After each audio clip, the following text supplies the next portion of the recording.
Para pelajar yang berbahagia, kali ini kita melanjutkan video pembahasan indikator soal materi segitiga dan segi empat. Pada materi segitiga dan segi empat ada 7 indikator yang kita akan bahas bersama. Yang pertama adalah menentukan jenis segi empat jika diberikan ciri-cirinya. Yang kedua, menentukan sisi terpendek suatu segitiga jika dua sudutnya diketahui. Ketiga, menyelesaikan masalah luas segitiga yang merupakan bagian dari segi empat. Keempat, menentukan luas layang-layang jika diketahui dua diagonalnya.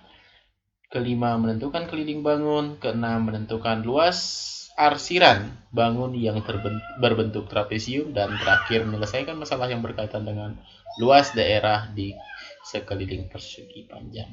Nah, itulah 7 indikator yang akan dijadikan soal ujian akhir semester. Baik, kita masuk saja ke indikator pertama. Menentukan jenis segi empat jika diberikan ciri-cirinya. Nah, ini model soalnya nanti. Kalian diberikan sebuah ciri-ciri bangun, kita diminta menentukan bangun yang sesuai dengan ciri-cirinya. Nah, di sini bangunnya sudah diberikan segi empat. Berarti sudah lebih spesifik jenis-jenis bangun segi empat. Kemudian memiliki dua pasang sisi yang sama panjang, memiliki sepasang sudut yang sama besar, memiliki satu simetri lipat. Nah, kalau kita ingat-ingat kembali tentang ciri-ciri bangun segi empat, bangun yang cocok untuk ini adalah, kalau kita misalnya analisa satu-satu boleh juga. Misalnya persegi, apakah hanya satu simetri lipatnya? Tidak, simetri lipat dari persegi itu ada 4. Nah, persegi panjang bukan cuma satu. Jajar genjang tidak memiliki simetri lipat, maka yang benar itu adalah layang-layang. Untuk meyakinkan, kita bisa gambar juga layang-layangnya, bentuknya seperti ini. Nah, ini panjang dua pasang sisi yang sama panjang, bagian atas dan bagian bawah. Kemudian sepasang sudut yang sama besar, ini ya kanan dan kirinya. Dan terakhir satu simetri lipatnya yang ini diagonalnya. Nah, jadi layang-layang lah yang memenuhi ketiga ciri yang diberikan. Nah, itu pembahasan soal nomor 1. Kita lanjut ke soal nomor 2. Nomor 2 itu kita diminta menentukan sisi terpendek dari sebuah segitiga jika dua sudutnya diketahui. Yang pertama, ya kita baca bersama soalnya. Segitiganya PQR. Sudut besar sudut P itu 34 derajat, sudut Q 100 derajat, maka sisi terpendeknya kita mulai dari sisi yang terbesar dulu. Sisi atau sudut Q ya, ini 100 derajat. 100 derajat itu berarti sudut tumpul. Atau kita buat yang lebih ini kelihatan masih. Ya, kita buat sudut tumpul. Ya, ini 100 derajat. Kemudian inilah titik Q, sudut Q-nya 100. Kemudian sudut P 34. 34 itu berarti lancip. Ya, P di sini 34. Ya. Karena sudut dalam segitiga itu 180 derajat, maka sisanya tinggal lagi 46. 46 tambah 34 itu 80, 80 tambah 100, 180, 46. Jadi terkecilnya adalah di titik P. Sudut terkecilnya di titik P, sehingga sisi terpendeknya itu berada di hadapan P. Di hadapan P itu adalah QR. Jadi jawaban dari soal nomor 2 adalah QR. Kalau ditanya sisi terpanjangnya, tentu jawabannya adalah PR. Karena di hadapan sudut Q yang paling besar. Oke, untuk soal nomor 2 juga kategori mudah ya. Oke, kita lanjut ke soal nomor 3. Menyelesaikan masalah luas segitiga. Untuk menentukan luas, yang kita butuhkan adalah alas, kemudian tingginya dibagi 2. Ini luas segitiga. Pada soal diberikan sebuah persegi panjang ABCD, ukurannya 12 kali 10 ya, 12 kali 10. Perbandingan AP banding PQ banding QB 1 banding 2 banding 3 ya. AP ini 1, kita misalkan dengan A, 1A, PQ 2 berarti 2A, Q QB itu 3A. Jumlahnya ketiga perbandingan adalah 12, sehingga kita mau cari nilai A-nya berapa. Yang pertama, kita jumlahkan A tambah 2A tambahkan 3A, itu sama dengan 12. 6A sama dengan 12, 12 bagi 6, A-nya adalah 2. Sehingga AP-nya 2, ini 4, 2 kali 2, ini 3 kali 2, 6. Kalau kita jumlah, 2 tambah 4 tambah 6 itu 12. Ya, sudah sesuai dengan panjang sisi sejajarnya, DC. Berikutnya, untuk mencari luas, kita butuh alasnya sudah ada, PQ 4, tingginya AD. Ya. Nah, yang tegak lurus dengan perpanjangan alas. Jadi, kita langsung substitusi luas arsir atau luas segitiganya adalah 4 dikali 10 dibagi 2. Jadi 20. Jadi luasnya adalah 20 cm. Ada nggak cara lain? Nah, ada ya. Kalau kita mau menggunakan cara lain, kita berarti cari dulu luas totalnya. 10 dikalikan 12 ya.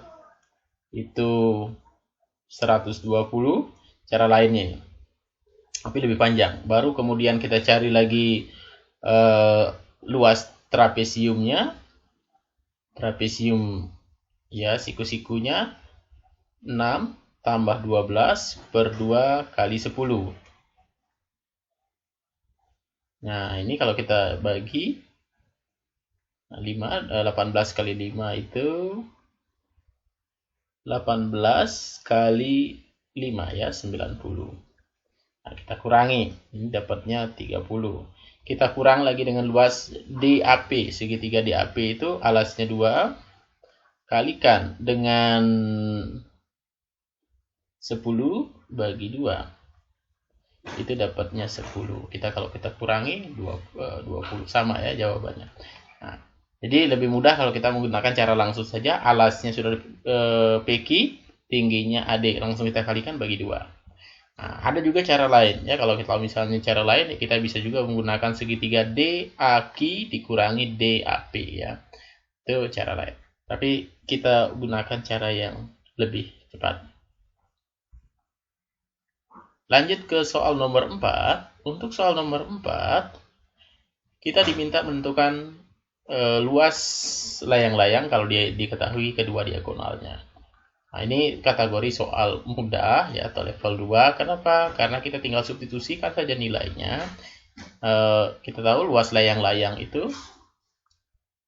ya, luas layang-layang itu diagonal 1 kalikan dengan diagonal 2 dibagi 2. Tinggal substitusi, diagonal 1-nya 10, diagonal 2-nya 15 bagi 2, jadi dapatnya 10 bagi 2 itu 5, 75 ya. 75. Lebih mudah ya. Untuk meyakinkan kita, kalau misalnya mau digambar tidak apa-apa, karena di sini indikatornya kedua diagonalnya, berarti langsung saja diagonal 1 kali diagonal 2. Kalau kita mau yakin bahwa itu diagonalnya yang diketahui, kita bisa gambar bentuknya seperti ini. Cara menulisnya buat A, B, misalnya C, D ya. Nah, ini AC-nya 10, ininya 15. Nah, cocok ya, sehingga kita tinggal kalikan aja. Nah, itu untuk soal nomor 4. Saya rasa tidak terlalu susah karena hanya mengaplikasikan rumus luasnya. Ya, keliling bangun. Nah, ini menentukan keliling bangun dari suatu bangun datar ya, yang bangunnya sudah ada potongan-potongannya.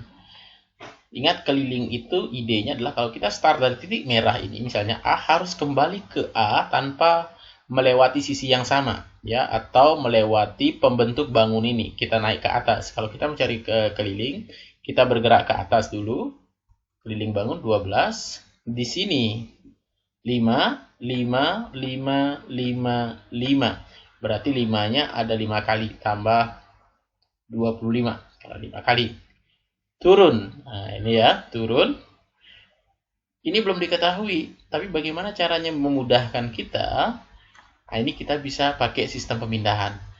Kalau kita mau turun, pasti melewati yang ini juga. Artinya kita bisa pindahkan yang ini, sisi yang sehadap ini, ya kita pindahkan di sini. Jadi totalnya di sini 12. Yang sisi ini kita pindahkan di sini, sehingga kita dapatnya 15. Kenapa 15? Kan 5 tambah 5 tambah 5. Nah, sehingga kita langsung lanjutkan 12 tambahkan 15. 12 tambah 12, 24. 24 tambahkan dengan 40, dapatnya 64. Dikelilingnya 64, atau jawabannya adalah A, ya. Itu caranya yang lebih mudah. Jadi ingat, ide keliling itu adalah melintasi bangun, ya, hingga kembali ke titik semula. Lanjut ke soal nomor 6, menentukan luas hasil arsiran yang berbentuk trapesium. Nah, seperti ini bentuk bangunnya, kita diminta menentukan luas arsiran. Trapesium itu di dasarnya adalah jumlah sisi sejajar dibagi 2 kali tingginya. Ini dan ini kan pasti sejajar karena sudah diberikan tanda.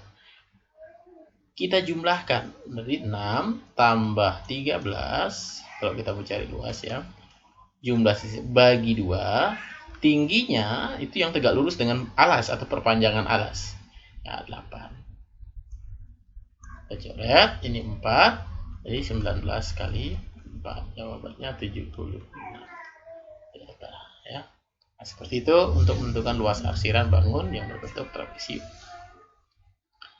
Ada nggak cara lain? Ada. Kalau kita mau gunakan, cari dulu luas totalnya, nanti dikurangi dengan luas segitiga ini. Kan dapatkan juga 7. Nah, ya boleh kalian praktekkan di rumah cara lainnya.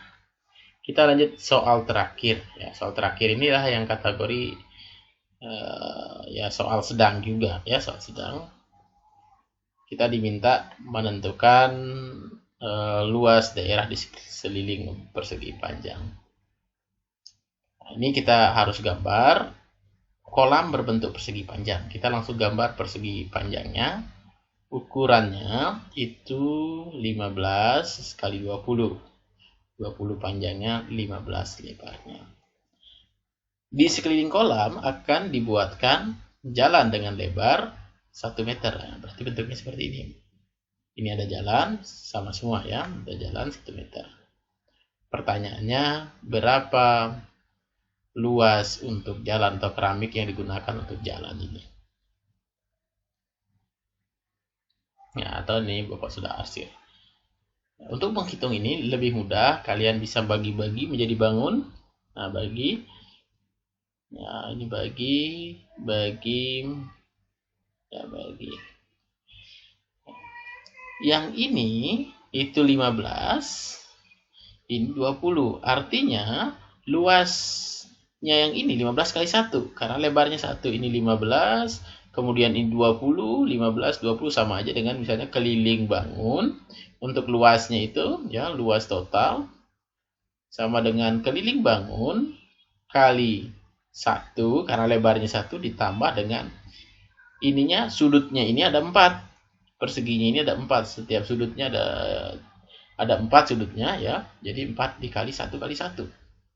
Sehingga keliling bangunnya ini 35 kali 2 itu 70. 70 kali 1 tambah 4, kita dapatnya 70. Boleh cara lain juga, kalian bisa bagi-bagi menjadi bangun yang mudah dikenali, misalnya ini bagi dengan di sini boleh. Yang jelas untuk memudahkan kita bisa gunakan keliling bangun dikali 1 lebarnya, kemudian ada 4 bangun, masing-masing bangunnya berbentuk persegi, yaitu 1 kali 1. Jadi totalnya adalah 7. Inilah 7 indikator soal yang kita sudah bahas bersama.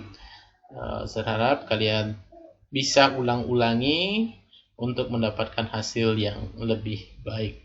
Ya, terima kasih atas perhatiannya. Selamat belajar. Sampai ketemu pada video selanjutnya.